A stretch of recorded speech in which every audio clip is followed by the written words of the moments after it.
I'm Bobbie Wygant, and happy to be with you for this occasion. We're going to have a lot of fun today. I'll tell you a little bit about my background. I have a broadcasting degree from Purdue University in West Lafayette, Indiana. And my husband also was graduated from Purdue, one semester ahead of me. He came to Fort Worth, Texas, with a friend to help his friend drive the car back to Texas. And while he was there, he got a job at, of all places, WBAP radio. Then we were married, and 2 days later, we were married on a Saturday, and 2 days later, I was in Fort Worth, Texas, brand new Texan. Then WBAP was going into television, and my husband transitioned to the TV setup because he had theatrical lighting experience, so he was made the lighting director. And one day he passed the manager in the hall who wanted to know if Bobbie wanted a job. Phil said yes. I ended up going to work 2 weeks before WBAP TV went on the air, initially as a writer. But in those days, everybody was doing everything.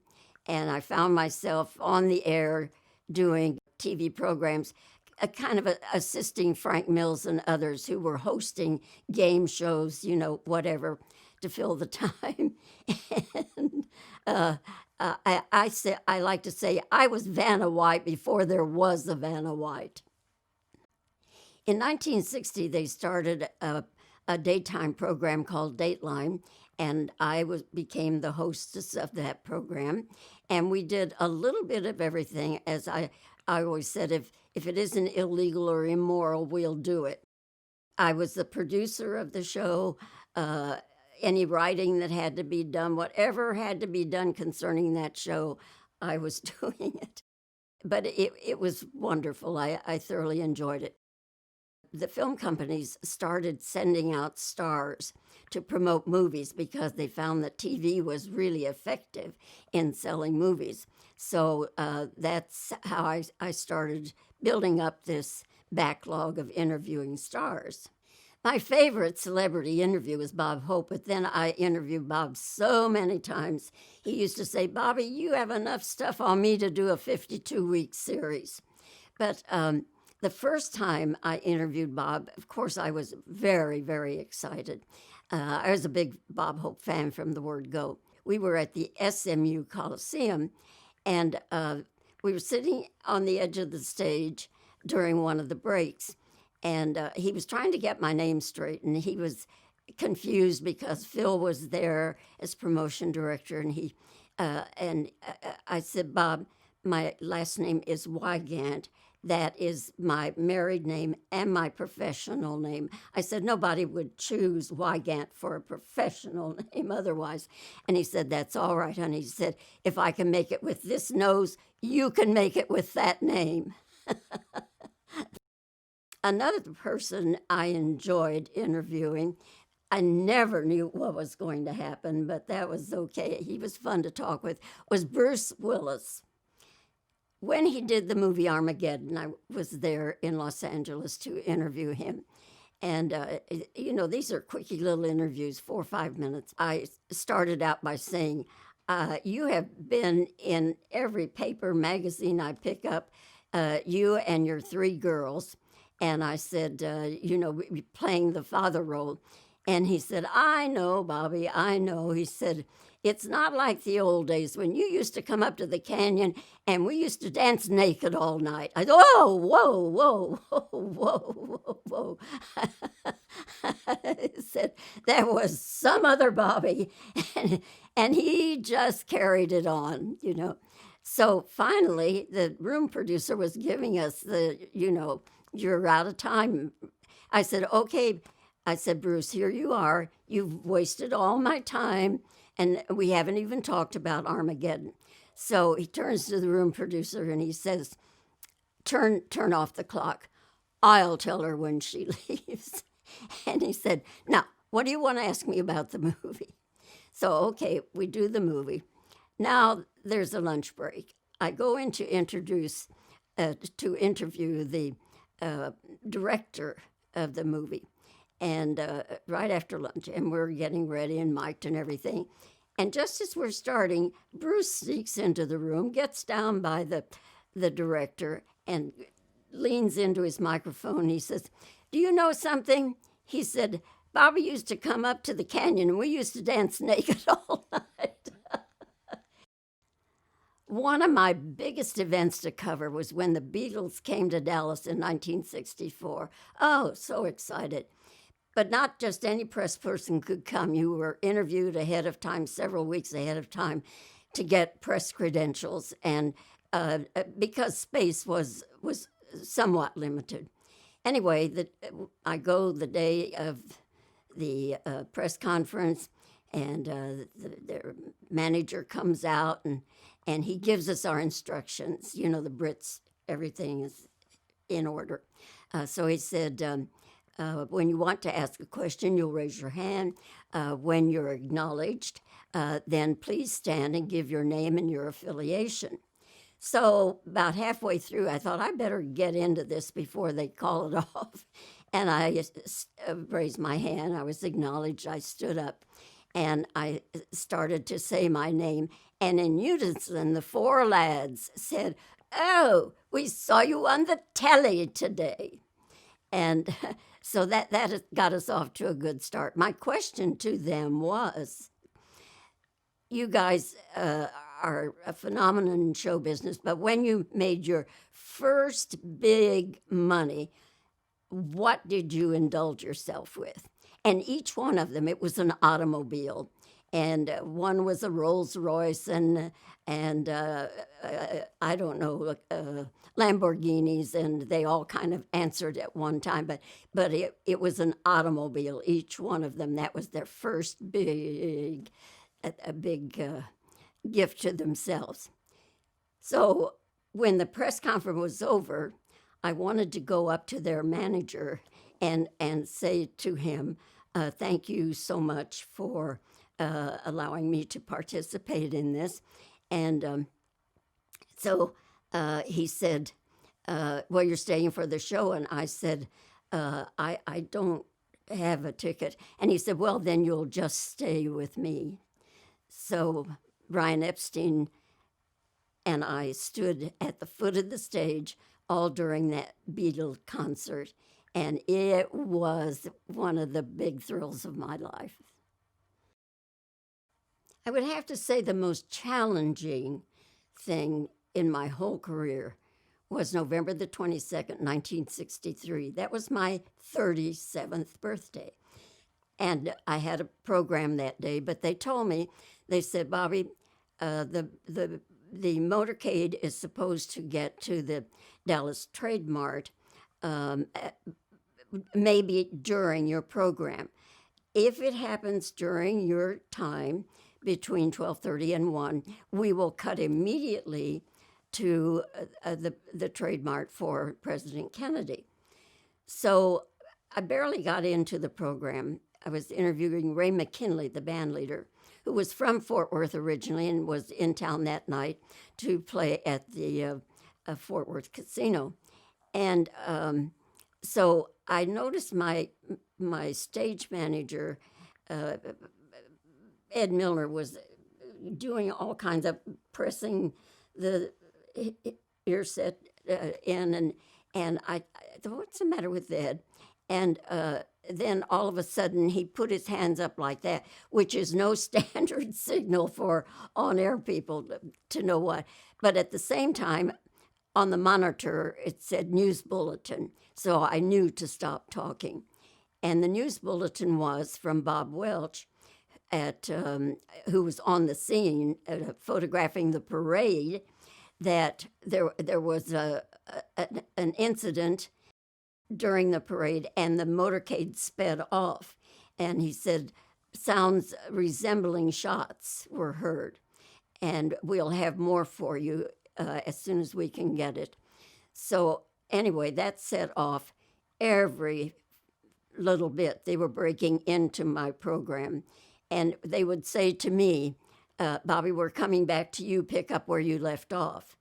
So fortunately, Ray McKinley kept his wits about him. And in a situation like that, when you're the on-air person, you just do what they tell you to do. Pick up where you left off and go on, and that's what you do. So it was like that through Ray McKinley and through the second guest, and then we sent it up to the network. And by the last time I came on the air, before we went to the NBC network, the announcement was that the last rites of the Catholic Church had been given to President Kennedy. And so then it came back to me. And I said, we mustn't read too much into that.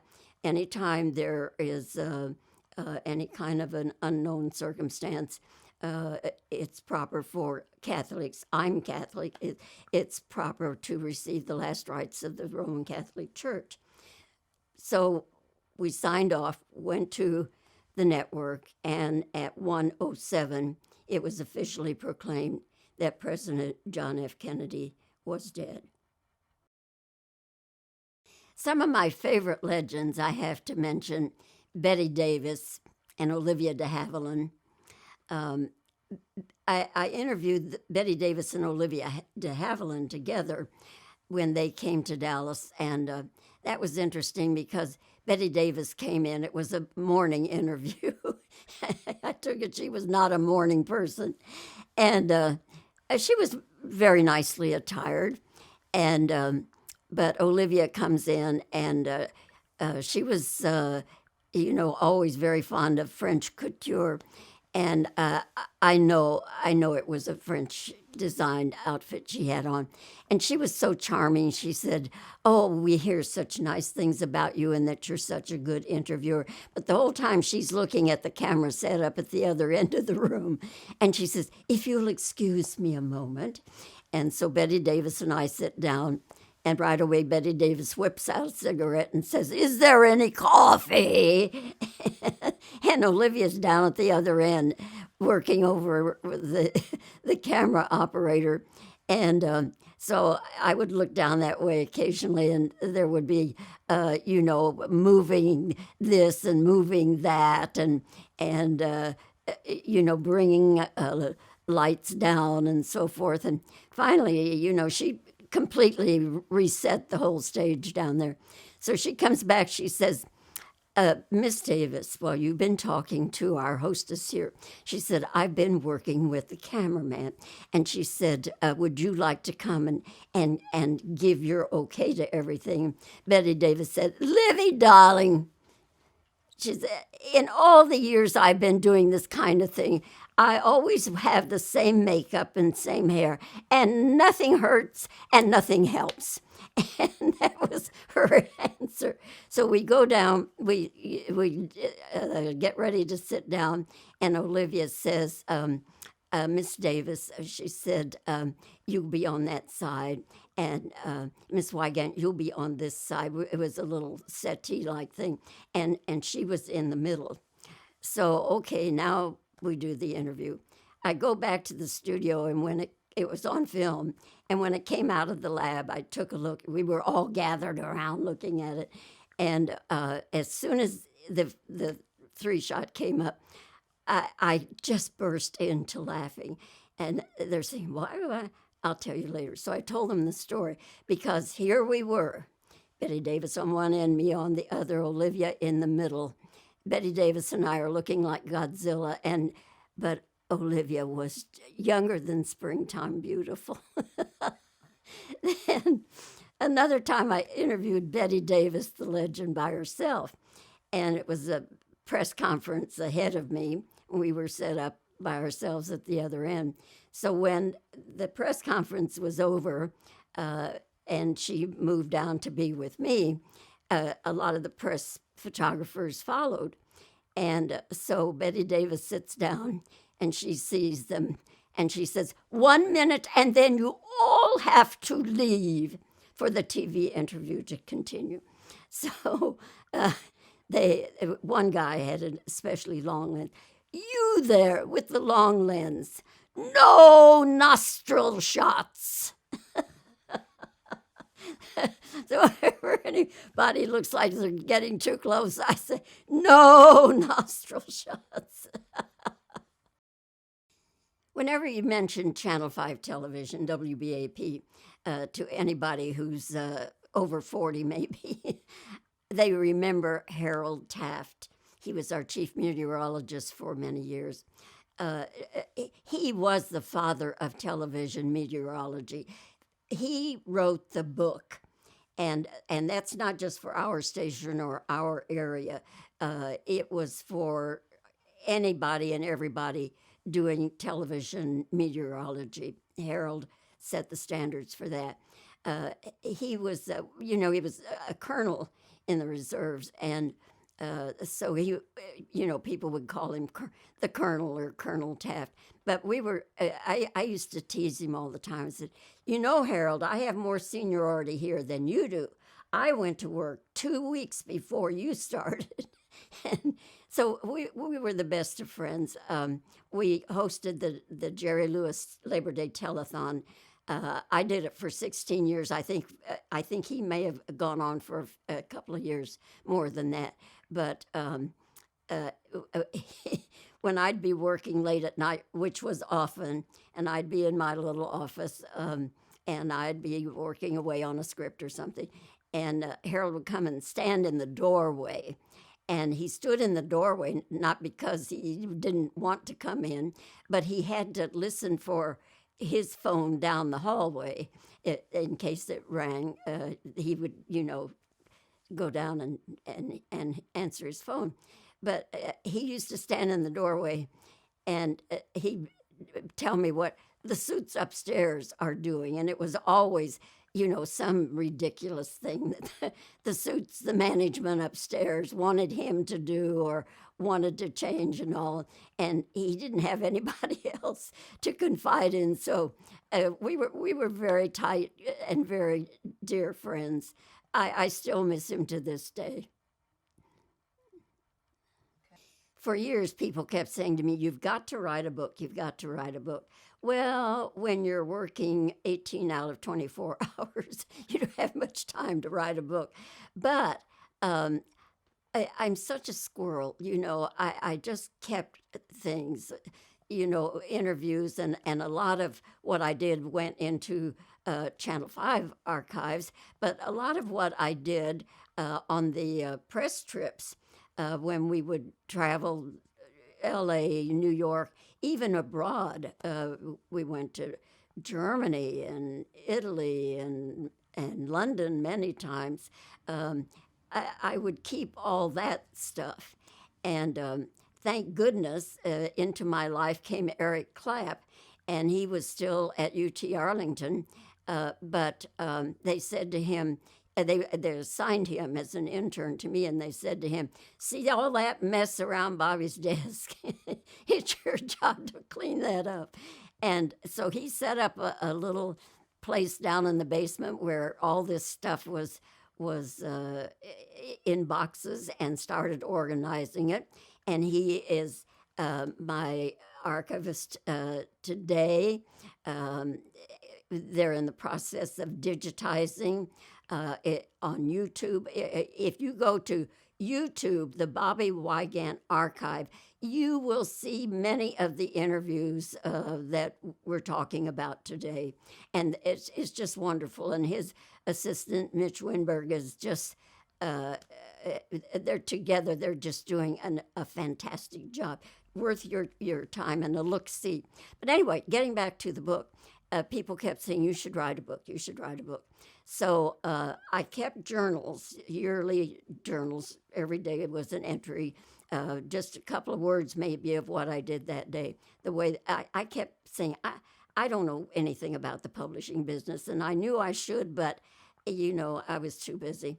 Fortunately, the person who is the photographic editor of my book, Talking to the Stars, this is the name of the book, met up with the editor of TCU Press.